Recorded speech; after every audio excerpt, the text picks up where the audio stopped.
se afecte, digamos que todos tengan una evaluación la semana 15 que esté en concordancia con el curso que han tenido ustedes. ¿Está bien?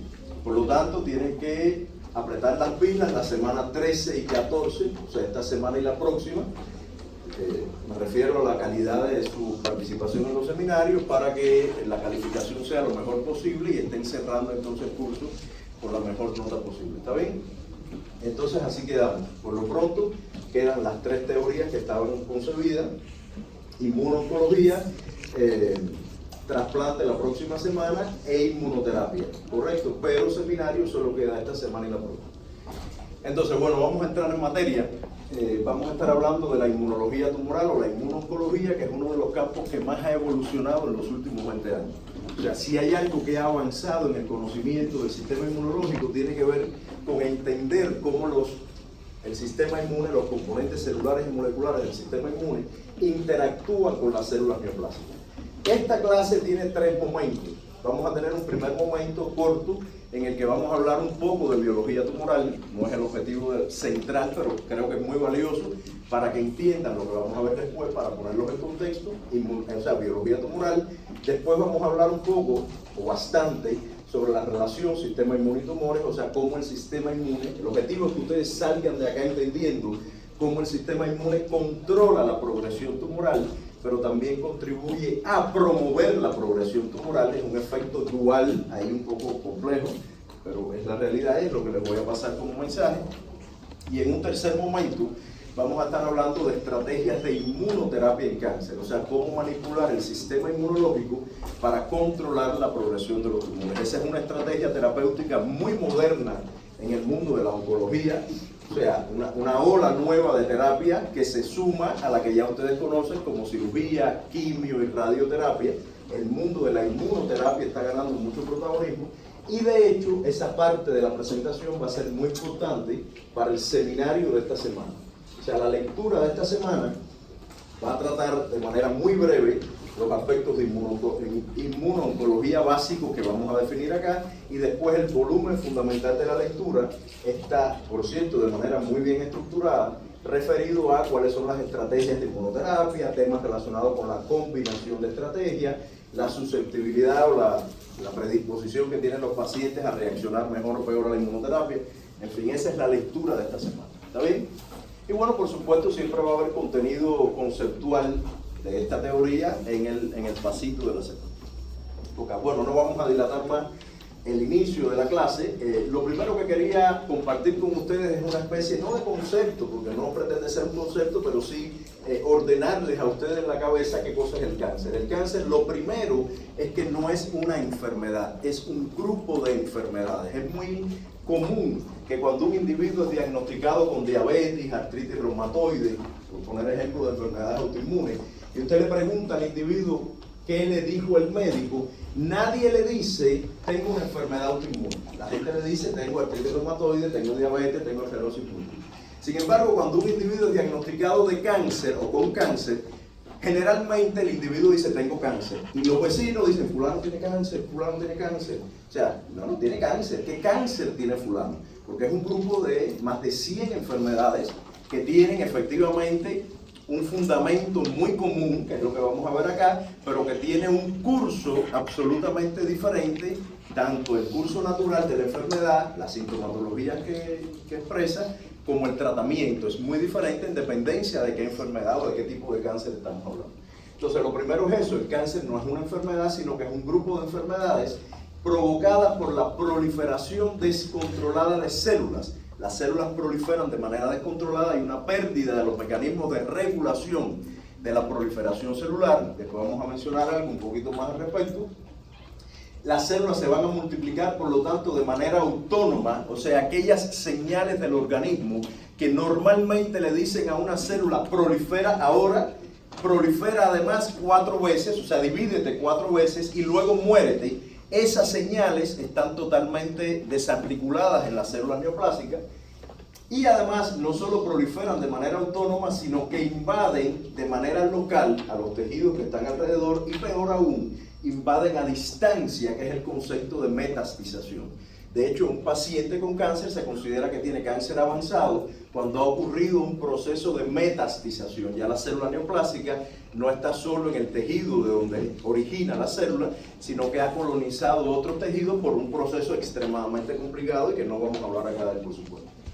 Entonces, en general, ese proceso de aparición del cáncer o de transformación de una célula normal en una célula neoplásica se llama carcinogénesis. Son múltiples etapas que incluye la carcinogénesis y tiene como fundamento molecular sí o sí siempre alteraciones genéticas y alteraciones epigenéticas. O sea, hay cambios en la estructura del ADN, se producen mutaciones, translocaciones, pérdida de segmentos génicos, etc. Y además, esos son los cambios genéticos y cambios epigenéticos que tienen que ver con alteraciones en los mecanismos de regulación de la expresión genética. Hay alteraciones en la metilación de las histonas, del ADN, acetilación de las histonas, hay alteraciones en otros mecanismos de regulación de la expresión genética. O sea, hay cambios genéticos y epigenéticos. Esto es un dato un poco, a mi juicio, bastante ilustrativo, un poco fuerte, pero bien ilustrativo. Lo saqué de un estudio que se hace en los Estados Unidos anualmente, pero siempre refieren datos de 2-3 años atrás. O sea, no es el dato del año, sino un estudio pretérito. En este caso, publicado por la Sociedad de Cáncer de los Estados Unidos. Y esto que aparece acá es el encabezamiento de una tabla donde viene para cada tipo de cáncer cuál es la probabilidad de que un hombre o una mujer en distintos momentos de la vida desarrolle esa neoplasia en particular. Yo escogí solamente la parte superior de la tabla donde dice, no sé si se fijan aquí, all sites, o sea, corresponde a todas las posibles localizaciones de cáncer. Y según dice acá, antes de los 50 años, una de cada 29 hombres y uno de cada 19 mujeres puede desarrollar algún tipo de neoplasia. A medida que pasan los años, ese número aumenta significativamente, de manera que los individuos mayores de 70 años, en el caso de los hombres, uno de cada 3, en el caso de las mujeres, una de cada 4, puede desarrollar algún tipo de neoplasia. Esto tiene dos mensajes. Mensaje 1, este es un problemazo. Es un problemazo para la salud pública y es un problemazo para la gente, es lo primero. Y lo segundo es que en la medida que el individuo envejece, la probabilidad de desarrollar cáncer aumenta, y eso tiene dos alcances. Alcance 1, obviamente, estos eventos de alteraciones genéticas y epigenéticas son mucho más probables en la medida que los mecanismos de control del organismo van fallando, y eso ocurre cuando el individuo envejece. Y lo segundo es porque hay un evento que ya yo les conté, que es el evento de inmunosenescencia, que es un evento de inmunodeficiencia natural que ocurre en los individuos. Si ocurre inmunosenescencia, significa en primer lugar que hay un estado inflamatorio crónico sistémico en los individuos mayores. Eso tiene que ver con inmunosenescencia. Hay mediadores de inflamación crónica que están presentes en un individuo adulto mayor, es lo primero, y la inflamación crónica da cáncer. Ya ustedes lo conocen y lo vamos a confirmar acá. Y segundo, que obviamente aquellos mecanismos de control de la progresión tumoral que van a conocer, pues están resquebrajados, porque ya el individuo tiene una senescencia en la actividad del sistema inmune, una deficiencia. Por lo tanto, tiene mucho sentido que haya un incremento sustancial de la probabilidad de padecer cáncer si usted es adulto mayor. Entonces, aquí hay algunas definiciones que también le vamos a pasar por arriba, así no son trascendentales, bueno, para ordenarles la mente igual, pero para el eje central de la clase no es tan relevante. Bueno, el hecho de que el concepto de tumor no significa tener un cáncer, usted puede tener un tumor benigno, y si tiene un tumor benigno, bueno, simplemente tiene una masa de células que crece de manera lenta, que mantiene la arquitectura del tejido, que no metastiza, y ahí están los osteomas, lipomas, miomas, angiomas, etcétera, que son alteraciones que efectivamente hay una especie de multiplicación no correcta de las células, se forma una estructura tumoral, pero no genera grandes trastornos, dependiendo obviamente de dónde está, porque si usted tiene un tumor benigno a nivel del sistema nervioso central, ese tumor benigno a lo mejor hay que operarlo. Es benigno, no tiene un cáncer, pero te está dañando una estructura muy valiosa del organismo. Si lo tienes en la espalda, tienes una bolita aquí que es un lipoma, pues usted la bola la puede dejar crecer hasta donde quiere y no le va a pasar nada. O va un día al médico y lo opera, ¿está bien? En el caso de los tumores malignos o cáncer, bueno, ya el crecimiento es más rápido, la arquitectura del tejido se pierde, tiene capacidad de metastización y pasa todo lo que ya conocen. De hecho, este fenómeno de metastización es un fenómeno que discrimina el concepto de tumor maligno primario, o sea, donde está el origen del tumor, y luego la presencia de neoplasias en otros tejidos. En muchas ocasiones a los individuos se les diagnostica una metástasis, porque el sitio donde está la metástasis tiene un impacto clínico mayor que el tumor primario. Pero los médicos, los patólogos, cuando hacen la evaluación, automáticamente te dicen, este no es el tumor primario, esta es una metástasis, vamos a buscarle el tumor primario que está en otro lugar. Incluso ya ustedes conocen del seminario pasado, del pasado, el fenómeno este de síndrome paraneoplásico, que significa que un individuo tiene determinada alteración en el sistema nervioso central y resulta que lo que tiene es un tumor en el páncreas. ¿Correcto? O sea que el tema de diagnosticar el tumor primario tiene sus complicaciones. Y bueno, lo otro es que hay cánceres como las leucemias donde no hay un tumor, o sea, no hay una estructura definida. Simplemente hay una alteración en la producción de células hematopoyéticas, etc. ¿Está bien? Entonces, esto otro, y con esto vamos a cerrar un poco este aspecto, bueno, con esta lámina y la siguiente, estos aspectos básicos de la biología tumoral. Esto definitivamente tenía que mencionarlo, porque en el año 2000, luego en el año 2011, estos dos autores, Hannigan y Weinberg, fueron dos tipos que dijeron, vamos a sentarnos y no vamos a descubrir nada nuevo en el cáncer, no, vamos a revisar todo lo que se conoce de la biología tumoral y vamos a decirle a los investigadores y a los médicos, óyeme, para que una célula neoplásica tenga éxito, tiene que cumplir estas características, y se llamaron estas características hallmark del cáncer o sellos del cáncer. Son cualidades que sí o sí tiene que tener una célula neoplásica para que el tumor tenga éxito. En aquel momento, año 2000, ellos identificaron 6 cualidades que tenían suficiente data como para decir que eran definitivamente sellos del cáncer. ¿Cuáles son esas cualidades? Primero, señales proliferativas constitutivas. No sé si han oído hablar de los oncogenes. Son proteínas, sobre todo receptores de factores de crecimiento, moléculas de cascada de señalización que se activan de manera constitutiva y es lo que hace que la célula esté proliferando todo el tiempo. ¿Ya? Por lo tanto, esa célula recibe señales proliferativas constitutivas siempre. Las señales proliferan. Lo segundo es que las señales opuestas, o sea, las señales antiproliferativas están apagadas. Y aquí viene el concepto de gen supresor de tumor. Ese es el caso de P53 y otras proteínas que controlan el ciclo celular, que deberían decirle a la célula, óyeme, para, porque te has dividido 4 veces y eso no te toca. O debería decirle a la célula, óyeme, tienes muchas mutaciones acumuladas, tienes que morirte por apoptosis. Pero esas proteínas que hacen eso no están presentes, tienen una mutación o ni siquiera existen. Y en consecuencia la célula se divide y aún así, aunque tenga mutaciones, sigue dividiéndose. Acumula alteraciones genéticas. Lo otro es la resistencia a la apoptosis, o sea, estas células son particularmente resistentes a morir. No es que no se mueran, se mueren, pero las señales normales que deberían conducir a la apoptosis están fallando. Y obviamente, verde con guanábana, si se dividen mucho, si no tienen una señal de freno y si no se mueren, pues se forma un tumor, porque tiene que aumentar la masa de células. Correcto. Las otras características son, bueno, la capacidad metastásica que mencionamos, la inducción de angiogénesis o neoangiogénesis. Significa que el tumor, en la medida que va creciendo, necesita oxígeno y nutrientes y necesita soltar desechos. Y en consecuencia aparecen vasos sanguíneos nuevos que van a irrigar el tumor y le van a dar comidita a los tumores. Esos vasos sanguíneos no son espontáneos. El tumor los promueve. ¿Está bien? Y lo otro es el potencial replicativo sostenido, que parece muy parecido a las señales proliferativas constitutivas, pero no es lo mismo. No sé si han oído hablar de las telomerasas. Las telomerasas y los telómeros son el reloj biológico de la célula. O sea, cuando una célula empieza a dividirse, el telómero, que es la parte final de los cromosomas, se hace cada vez más corto y llega el momento que hay una crisis en la estructura del cromosoma y la célula se muere porque se puso vieja.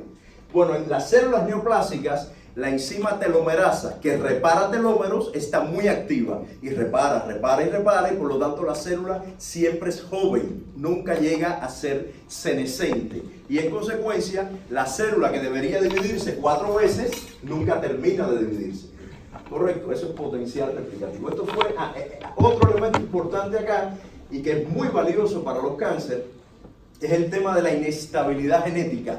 Esas alteraciones genéticas y epigenéticas que les mencioné hacen que el tumor se caracterice por ser muy inestable. Es como una bacteria a la que usted le da antibiótico, ¿verdad? Y aparecen variantes resistentes. Ese es el tumor. El tumor constantemente está lidiando con presiones selectivas en el sitio donde él está y en consecuencia cambia porque tiene una elevada inestabilidad genética. ¿Está bien?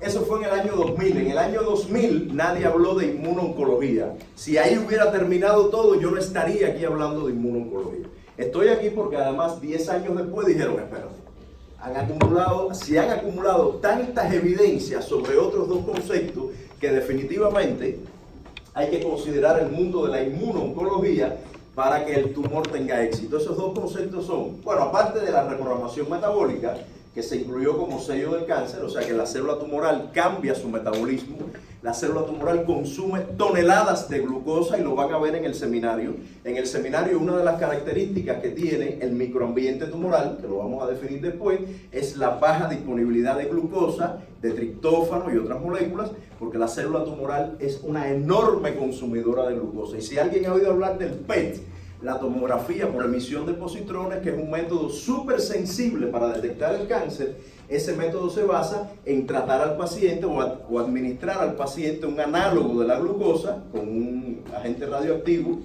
de tal manera que la célula tumoral lo consuma en grandes cantidades y usted dice, ahí hay una neoplasia, aunque sea chirriquitica. ¿Está bien? Pero bueno, aparte de la reprogramación metabólica, de la cual no vamos a hablar más, el otro tema es que definitivamente la célula neoplásica, para tener éxito, tiene que tener la capacidad de escapar del sistema inmune. El sistema inmune la ve y la mata. Por lo tanto, tiene que escapar del sistema inmune. Y el otro concepto importante es el tema de inflamación crónica asociada al cáncer. Inflamación es sistema inmune. O sea que ellos le dan un valor enorme a la capacidad de la célula de escapar de la vigilancia inmunológica, que la vamos a ver después, y al concepto de inflamación crónica asociada al cáncer. Fíjense si la inflamación crónica y el cáncer están muy ligados. Fíjense a dónde llega, que la inflamación crónica está al mismo nivel de la inestabilidad genética. No hay tumor sin inflamación. Ya veremos de dónde viene la inflamación, pero no hay tumor sin inflamación crónica. Ya bien sea porque la inflamación crónica da cáncer, o bien porque el cáncer genera inflamación crónica. Pero es una cualidad habilitante, es una cualidad que junto con la inestabilidad genética asegura todo lo demás. ¿Correcto? Avanzamos.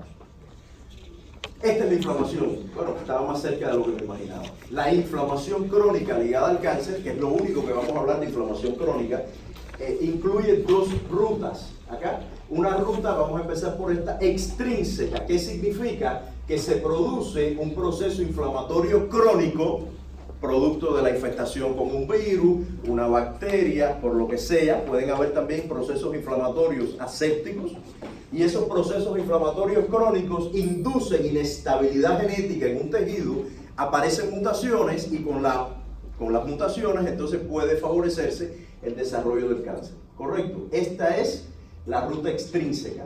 ¿Cuál es la intrínseca? Es al revés. Una vez que la neoplasia esté en formación, o sea, cuando se activa la carcinogénesis, los oncogenes y genes supresores de tumores que ya les hablé, estimulan la inflamación crónica. Y la inflamación crónica favorece la inestabilidad genética. O sea que sí o sí hay inflamación crónica, o bien porque la inflamación crónica da cáncer, o bien porque el cáncer estimula la inflamación crónica. Es como un círculo vicioso en el cual, por eso hay algunas estrategias terapéuticas para cáncer que pretenden romper con los eventos inflamatorios alrededor del cáncer. Hay gente que ha usado aspirina en grandes dosis, etcétera, y que ha demostrado en estudios prospectivos de mucho tiempo que efectivamente los pacientes o los individuos tienen menor predisposición al desarrollo de cáncer si consumen antiinflamatorios.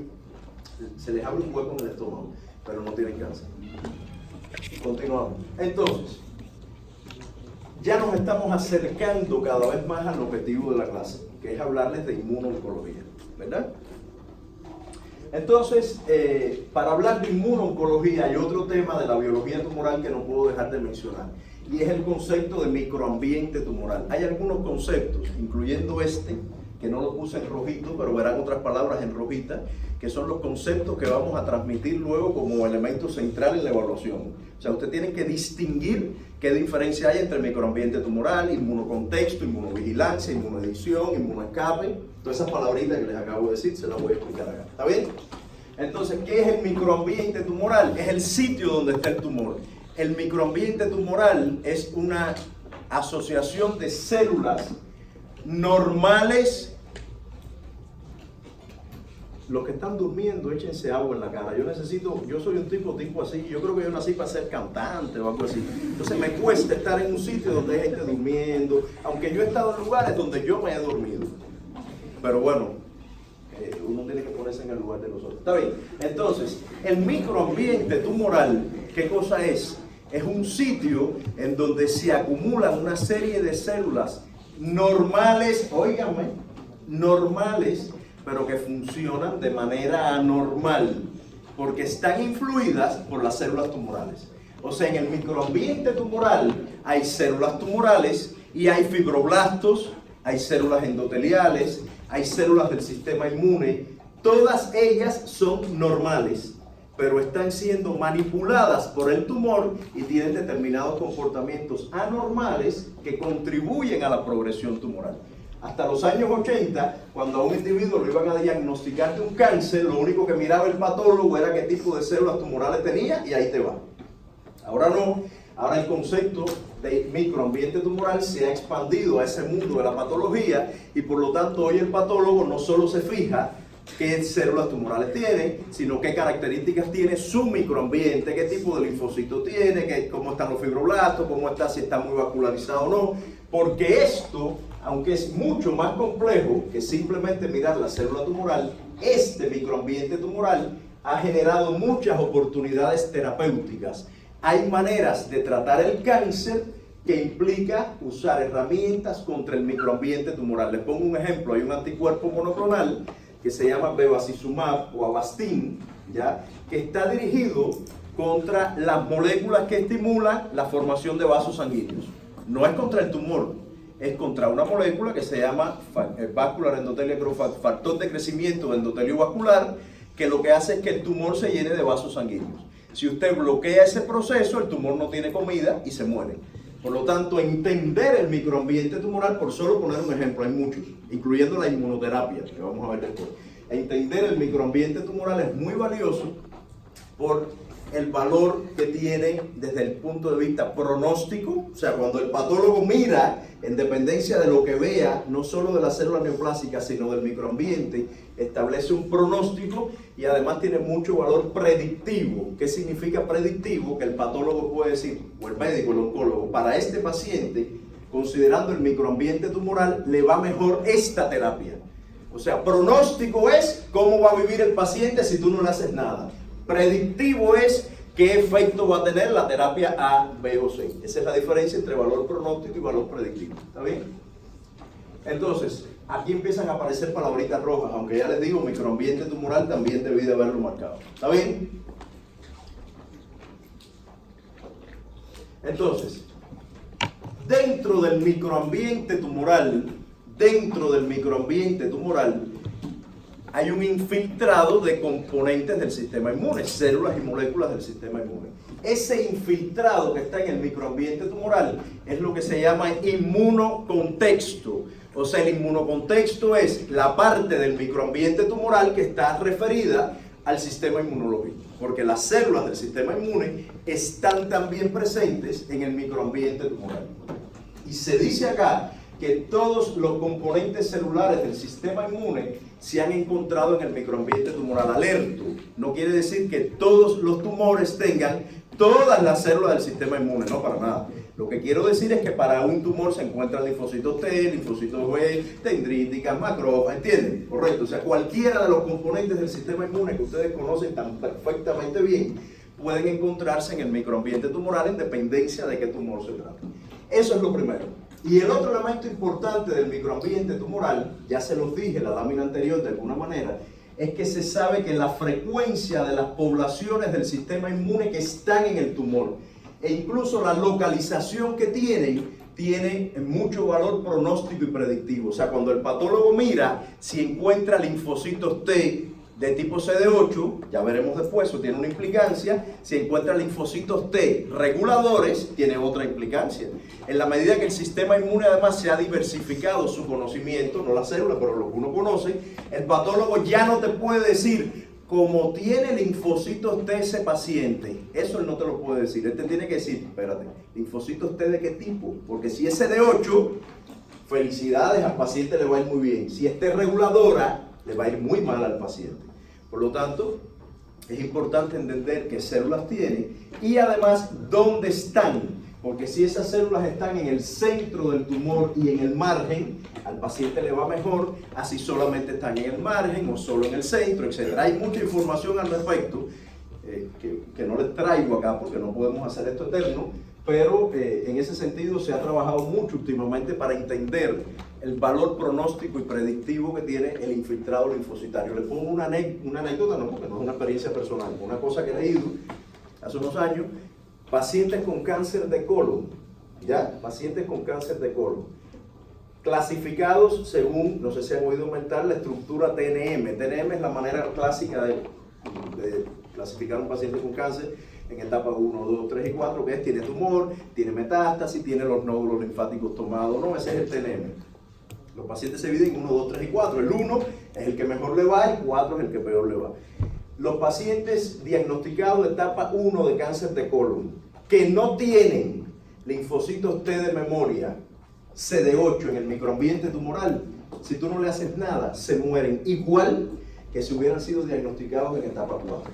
Igual. Lo que significa que definitivamente ese inmunocontexto tiene mucha influencia en el pronóstico de los pacientes. ¿Correcto?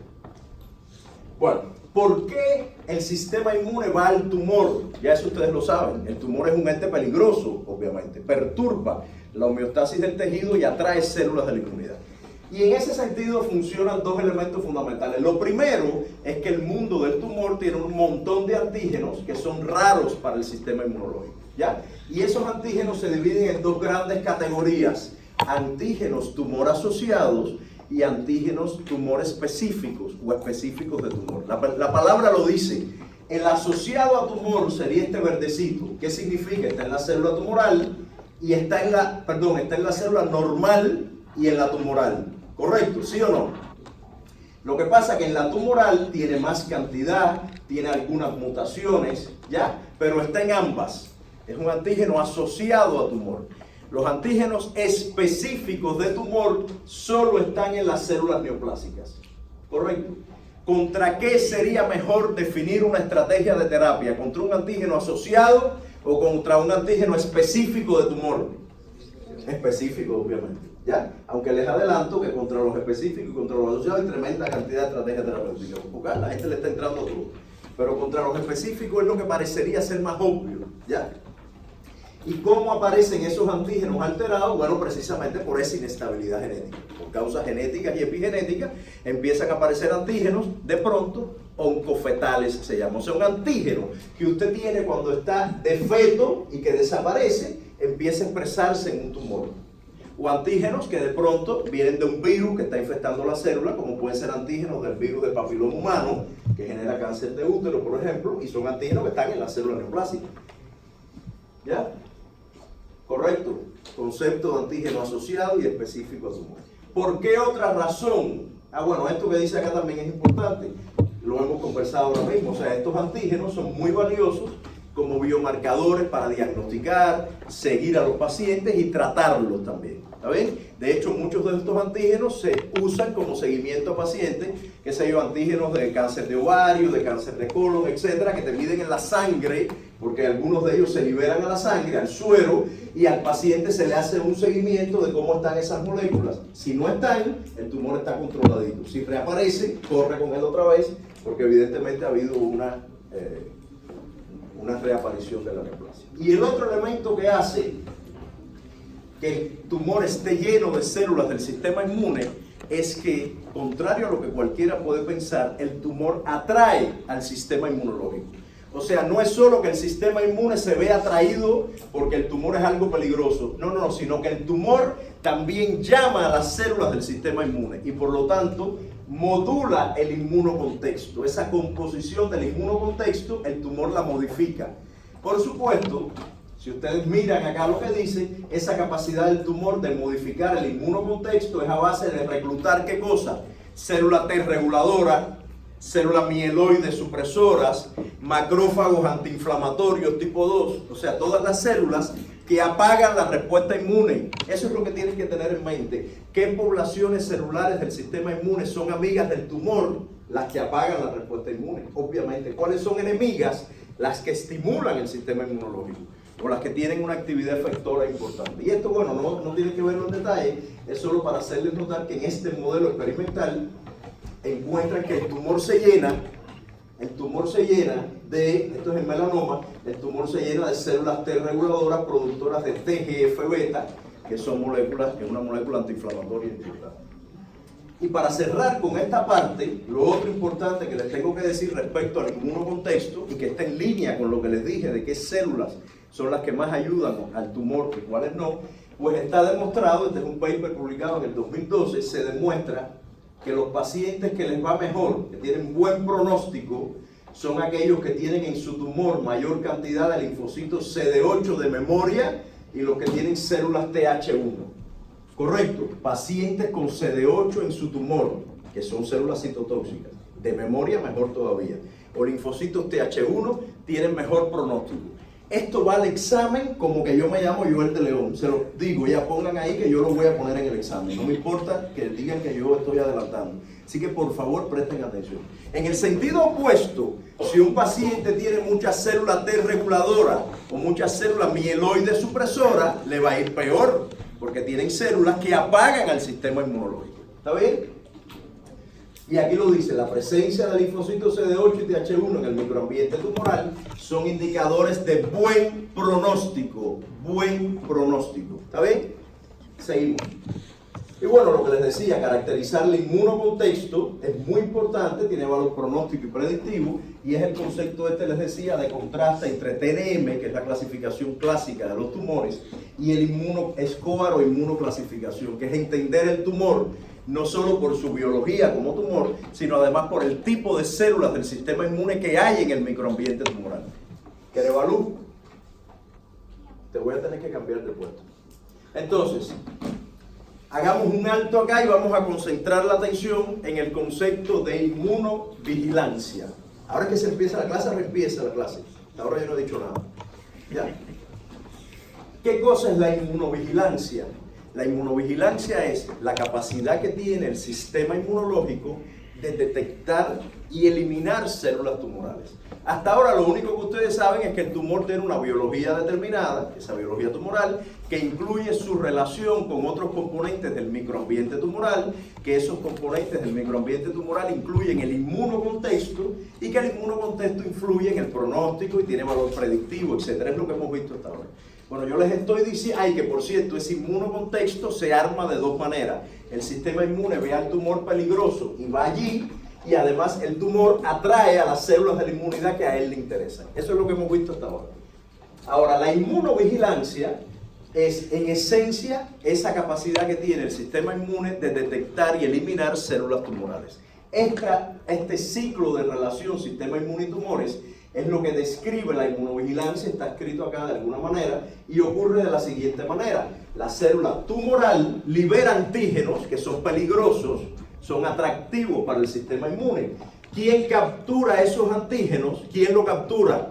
En la periferia, ¿quién captura antígenos? ¿Quién captura antígenos en la periferia? Células dendríticas. La célula dendrítica madura y migra a los órganos linfoides secundarios y le dice a los linfocitos T, actívate mi hermano, aquí hay señal 1, señal 2, señal 3, sal corriendo porque hay un tumor. El linfocito T, idealmente TH1 e idealmente CD8, viaja entonces al microambiente tumoral y mata al tumor. Si esto ocurre, para terminar, cuando mata a la célula tumoral, se liberan más antígenos. Más células dendríticas capturan antígenos, maduran, van al ganglio linfático, y si esto es un círculo virtuoso, ninguno de nosotros nos enteramos que hemos tenido 10 carcinogénesis en curso, porque el sistema inmune la ha controlado. ¿Ya? Esto funciona perfectamente y no pasa nada. Lamentablemente no es tan perfecto este sistema, lo van a entender a continuación, pero concretamente la inmunovigilancia, para dejarlo acá, la inmunovigilancia es esa capacidad del sistema inmune de detectar a un tumor, a los antígenos tumorales, y combatirlos, eliminar las células neoplásicas. ¿Está bien? Y aquí de alguna manera está descrito, y además, bueno, se menciona que no solo componentes del sistema adaptativo, también células NK, por ejemplo, macrófagos, etcétera, participan en el control de las células tumorales, o sea, sistema innato y sistema adaptativo. En este fenómeno tengo que mencionar algo que ya les hice saber a ustedes cuando hablamos de presentación de antígenos. Se los recuerdo, que es el fenómeno de cross-presentación o presentación cruzada. Seguramente nadie se acuerda, pero en esencia significa que una célula que captura antígenos, como la dendrítica, teóricamente solo lo presenta en MHC2 a CD4, porque el antígeno viene fagocitado. Si eso fuera así, jamás habría un CD8 contra el tumor, jamás.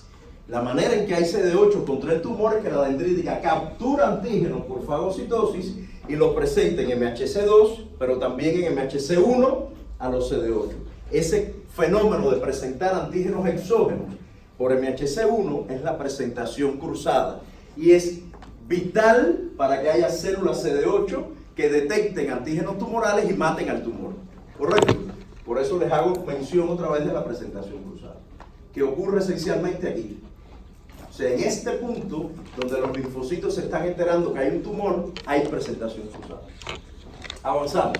¿Qué evidencias hay de la inmunovigilancia? Es muy simple. Si usted tiene ratones inmunodeficientes e inmunocompetentes, o sea, ratones que le falta algo del sistema inmune, o que tienen el sistema inmune perfecto, y usted los trata con un agente que induce cáncer, aquellos que están inmunodeficientes tienen más tumores que el que está inmunocompetente. Verde con poco banana. Si te falta algo del sistema inmune, tienes más tumores. Por lo tanto, el sistema inmune controla los tumores. Y de hecho está demostrado que los animales que tienen inmunodeficiencias son más susceptibles a tumores espontáneos, o sea, que les salga un tumor de la nada, quimioinducidos o genéticamente condicionados, que tú manipules al animal para que salga el tumor. Si ese animal está inmunodeficiente, el tumor sale con más facilidad. En el caso de los humanos, hay evidencias que demuestran algo parecido. Por ejemplo, pacientes trasplantados y sometidos a una terapia de inmunodepresión, de inmunodeficiencia crónica, tienen mucha más probabilidad de desarrollar un cáncer. Este paper demuestra que dependiendo de cuál es el trasplante que te hagan y la inmunosupresión que te hagan, usted puede tener una neoplasia. Es por eso que se está trabajando tanto en estrategias de inmunodepresión selectiva. El profesor de autoinmunidad lo decía: no vamos a depletarte todo el sistema inmune, vamos a atacarte moléculas particulares e importantes para que la depresión no sea masiva. Pasa lo mismo en el trasplante, porque este contexto favorece la progresión tumoral, porque no hay vigilancia inmunológica. ¿Está bien? Y lo mismo pasa obviamente con pacientes con inmunodeficiencia como la del HIV, correcto, que es un fenómeno de inmunodeficiencia natural porque te infectaste con un virus, no es una droga, es un virus. Y en estos pacientes hay una mayor probabilidad de tumores, incluyendo tumores, por ejemplo, a nivel pulmonar, en el cual los hombres tienen 3 veces más probabilidad de tener cáncer de pulmón y las mujeres 7 veces más probabilidad de tener cáncer de pulmón si son fumadoras y tienen HIV. ¿Correcto? Esto es lo mismo que vimos con los ratones. Hay una inmunodeficiencia o por una infección viral o por un tratamiento. Ahora, esa es la inmunovigilancia. ¿Correcto? Si la inmunovigilancia funciona perfecto, no estamos hablando de nada, no estaríamos aquí sentados. El problema es que es muy complicado. ¿Por qué? Porque los tumores, ya yo les decía que no son entes inertes, no se lo decía, se lo digo ahora, no son entes inertes, tienen una gran inestabilidad genética.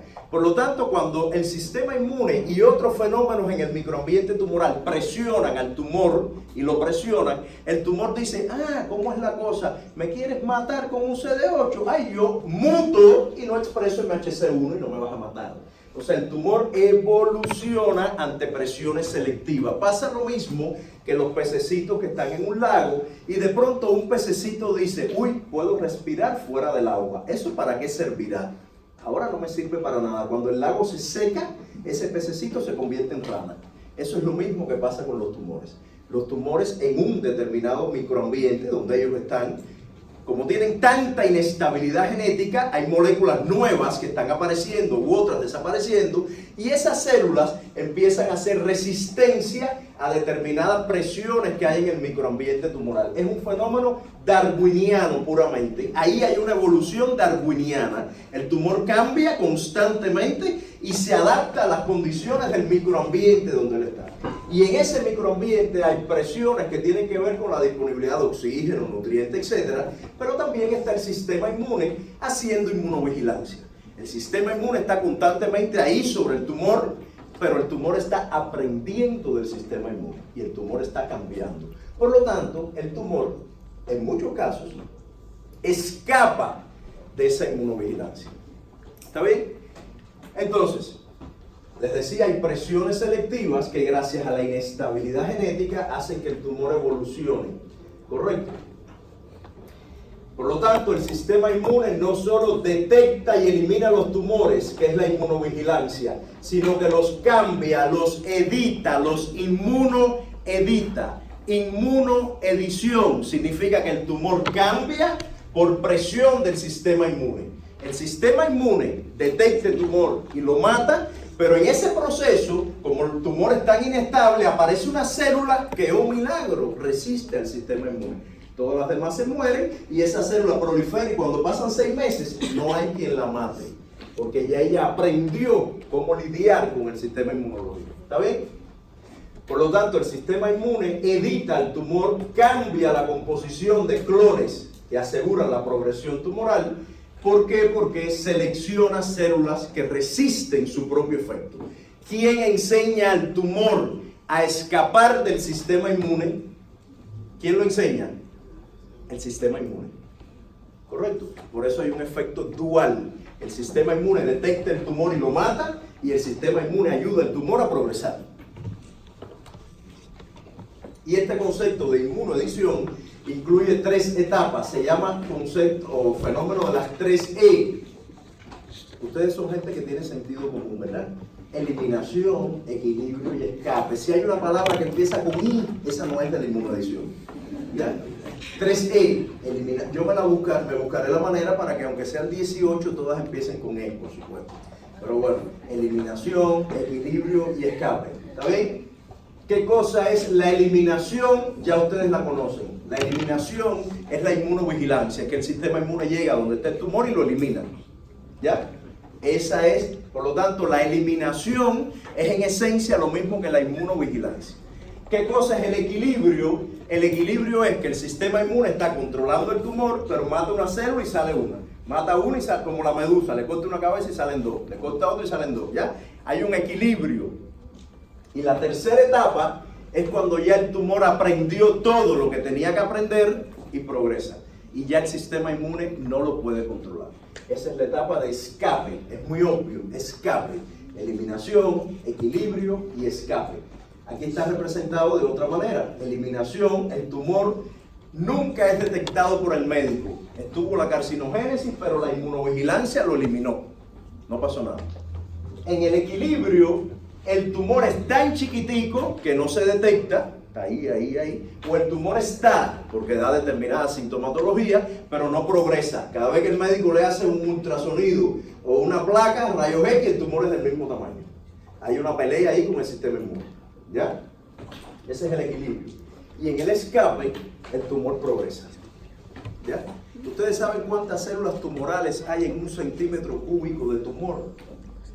En 1 centímetro cúbico, que es una de las medidas más pequeñas que usted puede detectar, hay 1.000 millones de células. Por lo tanto, cuando usted detecta un tumor de 1 centímetro cúbico, hay 1.000 millones de células fajadas con el sistema inmune. 1.000 millones. ¿Está bien? Entonces, ya sabemos una evidencia de eliminación, o sea, de que existe la eliminación o la inmunovigilancia, es si el sistema inmune está deprimido en ratones o en personas, pues hay más tumores, ¿verdad? Esa es eliminación. Evidencia de equilibrio, miren para acá, ratones inmunocompetentes, o sea, ratones con todo el sistema inmune. Usted les trata con un agente químico que induce cáncer, En algunos ratones hay cáncer, en otros no. Si a estos ratones donde no hay cáncer, usted con anticuerpos monoclonales o de la vía que sea, le elimina las células del sistema inmune, CD4, CD8, elimina el interferón gamma, en estos ratones que no había cáncer, de pronto hay cáncer. Por lo tanto, el tumor sí estaba, pero estaba dormido, estaba en un dormancy, estaba chiquitico ahí escondidito. Cuando usted quitó el sistema inmune, el tumor apareció. Había un equilibrio que usted quitó la inmunidad, rompió el equilibrio y el tumor escapó. ¿Está bien? Esto es equilibrio. Y otra evidencia de equilibrio en humanos, fíjate que le estoy poniendo evidencias de de inmunovigilancia, ratones humanos. De equilibrio, ratones y humanos. Este es un ejemplo fantástico que le escuché decir al tipo que inventó la teoría de la inmunodición, Bob Schreiber. Esto lo publicó en el año 2003. Esto era una persona que tenía un melanoma, se curó de melanoma, teóricamente, y a los 16 años lo mató un camión en la calle. ¡Brum! Y el tipo había afirmado que él donaba órganos. Cogieron los riñones, se lo pusieron a 2 personas a las que les dieron tratamiento para inmunodeprimir, para que acepten el riñón, y los riñones se llenaron de melanoma. ¿Por qué? Porque el melanoma siempre estuvo ahí. De hecho, para hacer un trasplante de órgano, un criterio que se sigue hoy es que el individuo no haya tenido nunca una historia de neoplasia. Porque el cáncer estaba ahí, estaba dormido, en un dormancy, en un equilibrio con el sistema inmune de esta persona. Cuando tú lo pones en otro individuo y quitas el sistema inmune, el tumor aparece. Que es esto mismo que hicieron con los ratones. ¿Está bien? Escape. Esta es la fase que podría, solo para hablar de escape, que es la fase final, podríamos tener una conferencia. Porque los mecanismos, escuchen esto que les voy a decir, los mecanismos de escape son todo lo diverso que ustedes se imaginan. Igual que hay mecanismos efectores del sistema inmune muy diversos, el tumor escapa de cualquiera de ellos. Son unas fieras. Porque los tumores, como tienen tanta inestabilidad genética, todo el tiempo está apareciendo una célula resistente al mecanismo que usted le ponga delante. ¿Está bien? Entonces, los mecanismos de escape, que no vamos a ver ninguno en detalle, solo de manera general, incluyen fenómenos locales en el microambiente tumoral, en los órganos linfoides, porque aunque les parezca loco, en el proceso de metastización, muchos tumores primarios van primero a los ganglios linfáticos que revalúan, van a los ganglios linfáticos. Y cuando llegan a los ganglios linfáticos, colonizan ese entorno y le dicen a la dendrítica, ¿cómo es el tema de la señal 1, 2 y 3? Olvida eso, que aquí esto se acabó. ¿Comprenden? El tumor va a la boca del lobo y regula el ganglio linfático a sus deseos. Y el otro tema tiene que ver con el transporte, con el tránsito celular, de tal manera que el tumor se las arregla para que haya más células supresoras, mieloides supresoras, T reguladoras, y menos células efectoras en el microambiente tumoral. ¿Está bien? Por lo tanto, el escape ocurre a nivel local de microambiente, puede ser a nivel sistémico en los órganos linfoides y también influye el tráfico celular. Entonces, ¿cuáles son los mecanismos generales de escape? ¿Ya? Les voy a contar esto de la siguiente manera. Mírenme. Háganse idea. De hecho, por acá está puesto así. Ay, perdón. Háganse idea. Este individuo que aparece acá se llama Elpidio Valdés. Ese es el Mickey Mouse en Cuba. El Mickey Mouse en Cuba es un individuo que se llama Elpidio Valdés, que es un coronel de la guerra de independencia, o sea, es ficticio, es un dibujo animado, esa persona no existió, de la guerra de independencia, luchaba contra los españoles. Busquen en YouTube Elpidio Valdés. A lo mejor a usted no le causa la suficiente gracia porque a lo mejor hay chistes que no entienden, pero es un dibujo animado en el cual todo el tiempo obviamente están ridiculizando al ejército español y por supuesto estos son los geniales, ¿no? El Elpidio Valdés, la guerra de independencia, etc.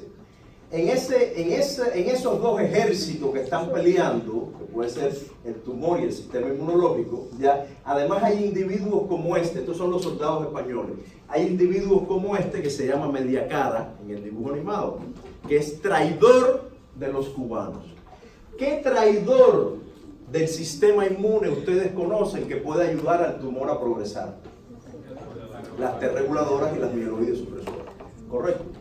Muy bien, entonces ahora vamos a describir qué pasa en esa relación sistema inmune y tumores para que aparezcan los mecanismos de escape. Primer mecanismo de escape. Esto no tiene orden cronológico. En un tumor puede aparecer uno u otro en dependencia de cómo el sistema inmune lo está atacando. Primer mecanismo de escape. Reducción de la inmunogenicidad. ¿Qué significa? Los antígenos tumor asociado, tumor específico que tiene el tumor dice, tú me estás reconociendo a mí por ese antígeno oncofetal, no lo expreso más. ¿Ya? ¿De qué otra manera el tumor escapa? Tú eres una célula CD8 que me matas por mi MHC clase 1, no la expreso más, no expreso MHC1. Por lo tanto, en otras palabras, háganse idea que es un ejército que se llena con una especie de escudos que los hacen invisibles al sistema inmune. La célula tumoral pierde inmunogenicidad, pierde expresión de antígeno y expresión de MHC1 y se hace invisible. Se le pone un escudo delante, es como la película de Parque Jurásico, Tiranosaurio Rex. Si usted no se mueve, el tiranosaurio está aquí y no lo mata, ¿verdad? Lo mismo, la célula tumoral y el CD8. La célula tumoral ya no tiene MHC1 y el CD8 llega y el CD8 dice, ¿para qué me llamaron? Si saben cómo me pongo. Cuando llega el CD8, el tumor no tiene MHC1 y no la puede matar. ¿Por qué el tumor no tiene MHC1? Porque hace 3 meses el CD8 llegaba y mataba. Y las células que dejaron de expresar MHC clase 1 sobrevivieron. O sea, el sistema inmune enseñó al tumor que él lo iba a matar con CD8 y el tumor dejó de expresar MHC clase 1. ¿Está bien? Por lo tanto, lo primero es pérdida de inmunogenicidad. Lo segundo es resistencia a los mecanismos efectores. Si estamos en el ejército, la resistencia funciona de 2 maneras. Uno, el militar, además del escudo, tiene unas dagas y cuando el sistema inmune llega, o el ejército contrario, con las dagas mata a la célula. ¿Quiénes son esas moléculas que vamos a ver después? Son PD1 con PDL1, son FAS ligando, en el cual el sistema inmune, repito, cuando llega a matar, el tumor los mata a ellos. ¿Ya? Y la otra manera, bueno, eso es esto, resistencia a la apoptosis, por ejemplo, o inhibición de la actividad del sistema inmune por contacto celular con PDL1. También puede ser que la célula tumoral sobreexprese moléculas que inhiben, por ejemplo, el complemento. Esta molécula CD59, que nadie recuerda, es una molécula que inhibe la formación del complejo de ataque-membrana. Entonces, cuando la célula tumoral le van a formar el complejo de ataque-membrana, ya tiene CD59 y no la puede matar el complemento. ¿Está bien? Y la otra manera, no son solo esas dagas, no son solo tengo dagas y cuando me vienes a matar te mato. La otra manera es que el tumor suelta como flechas, o sea, secreta moléculas como TGF-beta, galactinas, gangliósidos y otro montón de moléculas que hacen que el sistema inmune no pueda actuar eficientemente. O sea, o hay moléculas en la membrana que matan, o hay moléculas que son secretadas al microambiente tumoral que inhiben la actividad del sistema inmune. Por ejemplo, yo les decía, esto para el paper de esta semana se menciona, los tumores consumen mucha glucosa, ¿verdad? Cuando ellos consumen mucha glucosa, liberan mucho ácido láctico, porque ellos hacen una glicolisis incompleta, no hacen fosforilación oxidativa, mitocondria, no. Ellos meten glucosa, liberan ácido láctico, glucosa, láctico. Ese ácido láctico acidifica el microambiente tumoral y el linfocito no es feliz en ese medio ácido y no puede actuar eficientemente. ¿Está bien? Además de otras cosas más complicadas, como el hecho de que cuando no hay glucosa, las células más felices son las T reguladoras. Los TH1 necesitan glucosa, los CD8 necesitan glucosa, las T reguladoras no. Por lo tanto, el tumor es una fiera. ¿Ya? Muy bien, entonces ya tenemos escudo, tenemos dagas y tenemos flechas.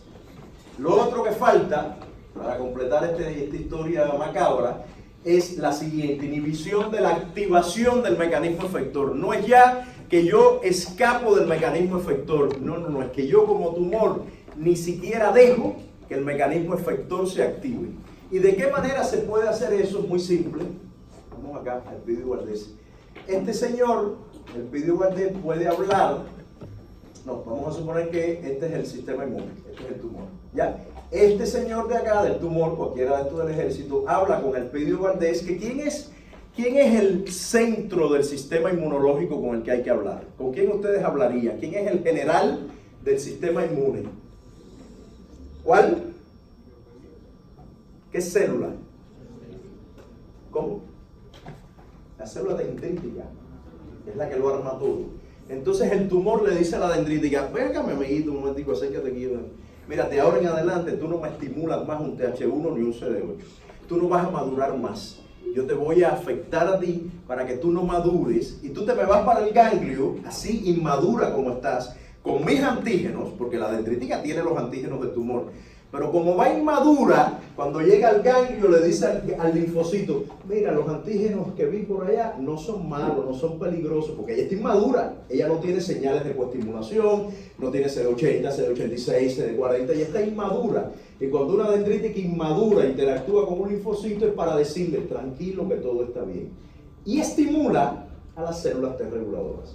O sea, hace que el linfocito virgen se haga T regulador. Y por lo tanto el T regulador es el que va para el tumor, no el TH1. O sea, el tumor hace que no haya mecanismos efectores. No es que al CD8 lo mato, no es que a la TH1 la mato, no, peor, ni hay CD8 ni hay CD1.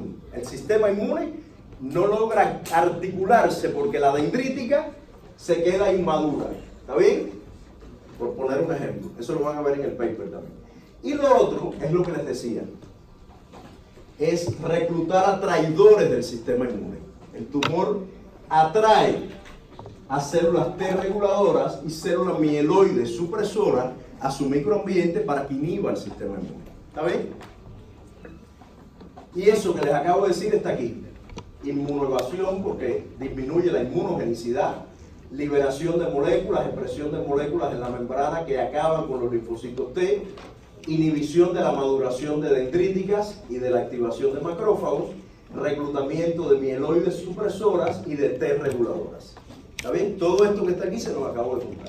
Y esto es el tema del tráfico celular, que no vamos a ver detalles, pero sepan que el tumor, ese endotelio vascular, que yo les dije que el tumor arma para poder comer y tener oxígeno, ese endotelio vascular no es normal. Es un endotelio vascular frágil, que le permite al tumor escapar, porque el tumor tiene que metastizar y necesita que sea frágil la pared de ese endotelio para metastizar. Y lo otro es que las células endoteliales, ya los tengo agotados, pero me falta algo importante por decir. Las células endoteliales expresan de manera aberrada una serie de moléculas que no permiten el rolling de los linfocitos a donde está el tumor. O sea, cuando ustedes saben que los linfocitos van rodando por el endotelio, ese endotelio que está en el tumor es anormal y ese rolling no es normal. Las que mejor llegan son las mieloides supresoras, porque el tumor hace lo que no se imaginan, con las quimiosinas, por ejemplo, las nitran. No los voy a contar para no tormentar. ¿Ya?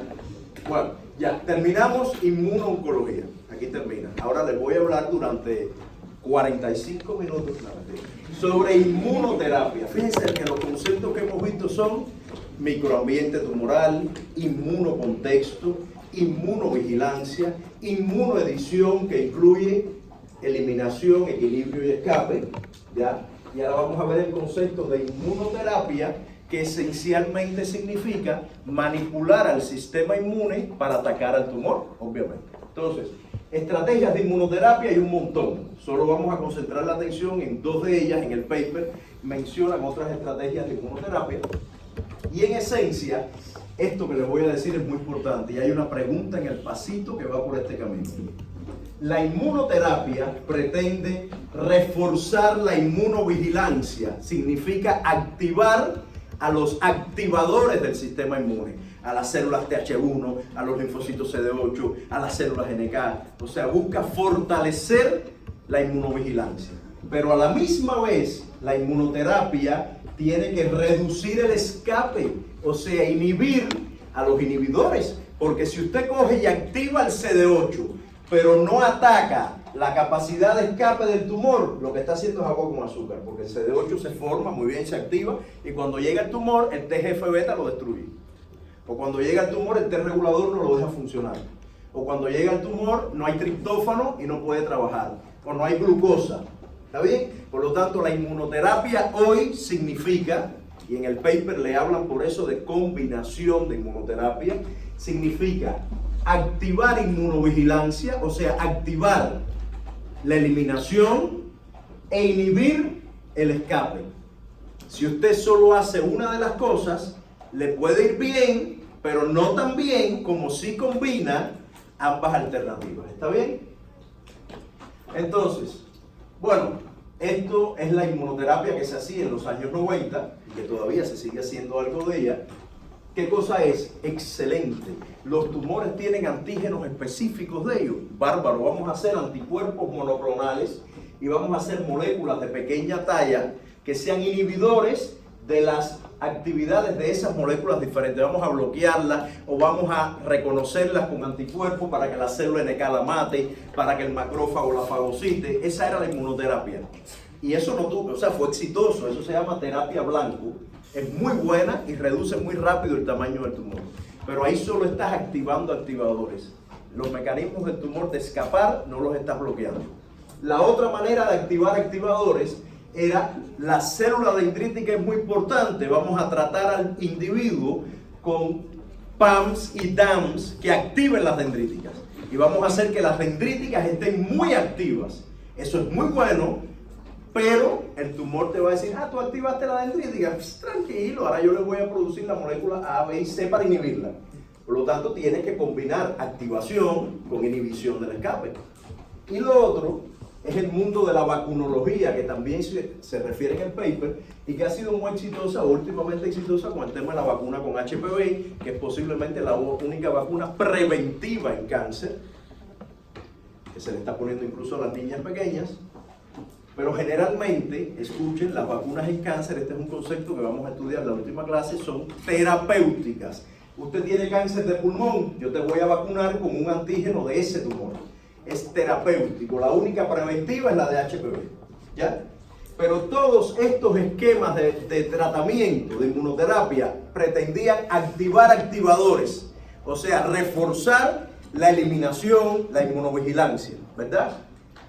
Pero como ya ustedes saben, eso no es tan simple, porque por el microambiente tumoral, que hay un montón de presiones selectivas, el tumor escapa, en el tumor aparecen una serie de variantes genéticas, hay una inestabilidad genética importante, y esa inestabilidad genética y esa presión del inmunocontexto hace que el tumor pase del estado de eliminación al estado de escape. Por lo tanto, como les he mencionado varias veces, no basta activar activadores, también hay que inhibir inhibidores, ¿ya? En el pasito corto, yo les estoy forzando a escoger una estrategia de combinación que active activadores y que inhiba inhibidores, en base a este concepto que les estoy pasando. ¿De qué manera se inhiben inhibidores? Me va a dar tiempo perfecto. ¿De qué manera se inhiben inhibidores? De la siguiente manera. Esta es la estrategia terapéutica para cáncer más moderna que hay. Ya yo les he dicho que el sistema inmune se activa y se apaga, ¿verdad? Bueno, esta contracción, este apagado, incluye moléculas como PD1 con su par PDL1 y CTLA4.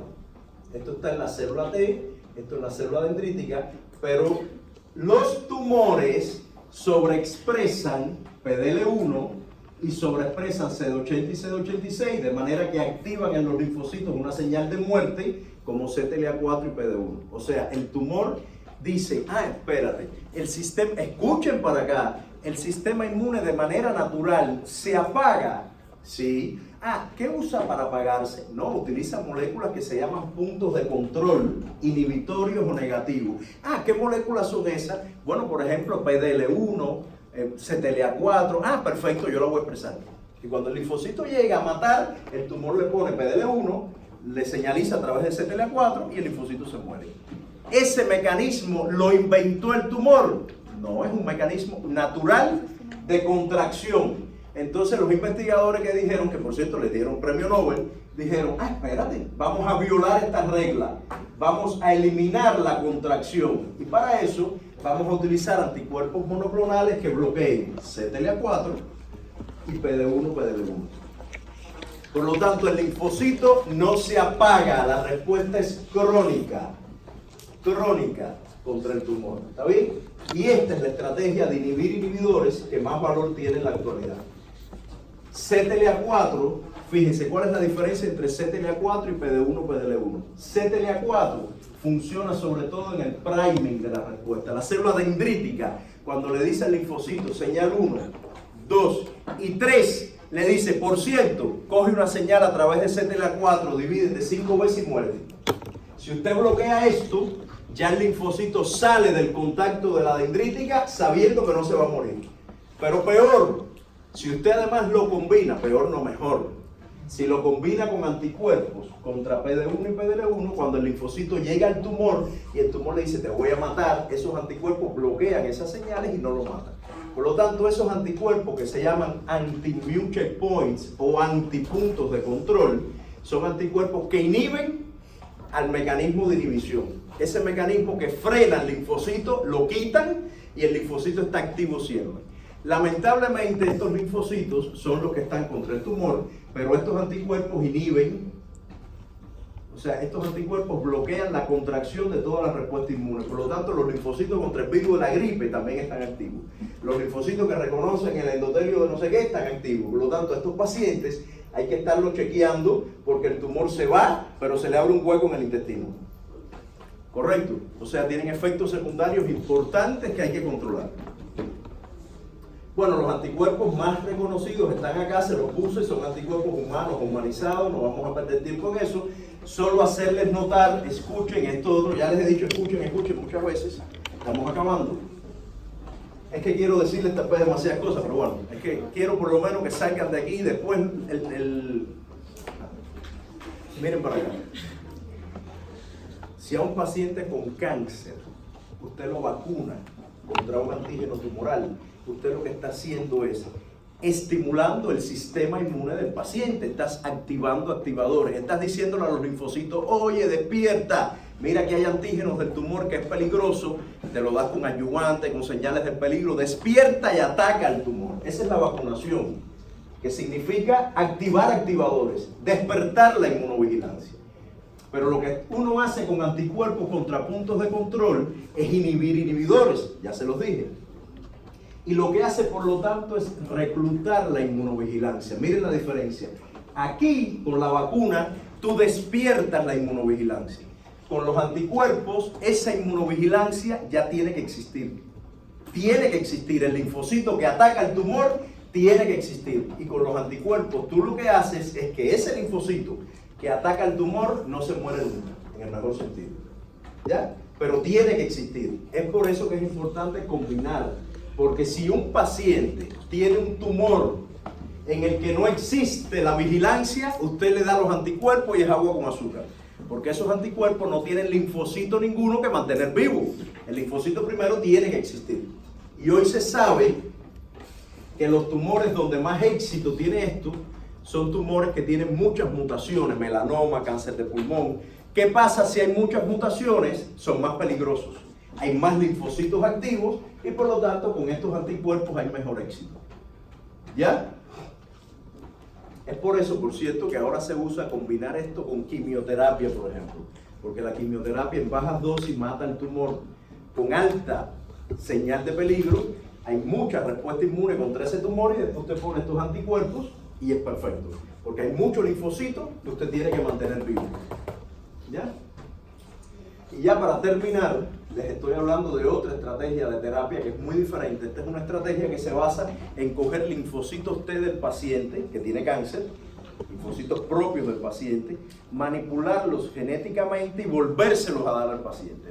En el paper de esta semana hablan mucho sobre los CAR T-cells, Chimeric Antigen Receptors, CAR T-cells, y hablan mucho de una estrategia que es anterior a esta que se llama transferencia de TILs.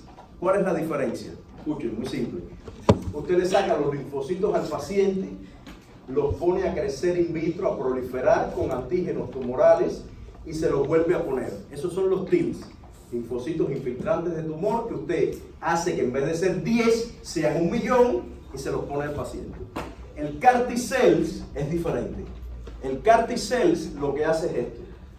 Por cierto, CAR T-cells, Chimeric, una quimera. ¿Saben lo que es una quimera? Una quimera es algo que no existe, como este león que tiene cola de serpiente, etc. ¿verdad? Esta quimera, si esto existiera, ¿qué significa? Que este león tiene en sus células genes de león, de serpiente, de cabra, ¿verdad? Entonces el genoma está cambiado. Eso es lo que hacen los CAR T-cells. Miren, linfocitos T se activan con una célula dendrítica, ¿verdad? Pero después esa célula T, cuando llega al tumor, tiene que encontrar MHC1 para matar al tumor. El tumor deja de expresar MHC clase 1 y este linfocito no puede hacer nada. ¿Qué dijeron? Vamos a construir un monstruo molecular inventado que sea lo siguiente. La célula B y su receptor reconocen los antígenos directos porque no necesita MHC.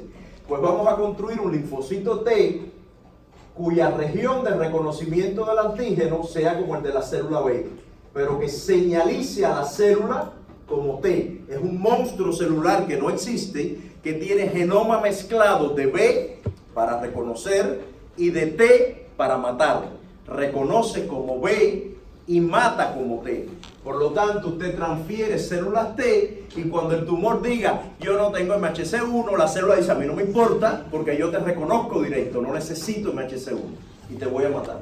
Y eso está registrado para linfomas y leucemias que expresen CD19, células B que expresan CD19.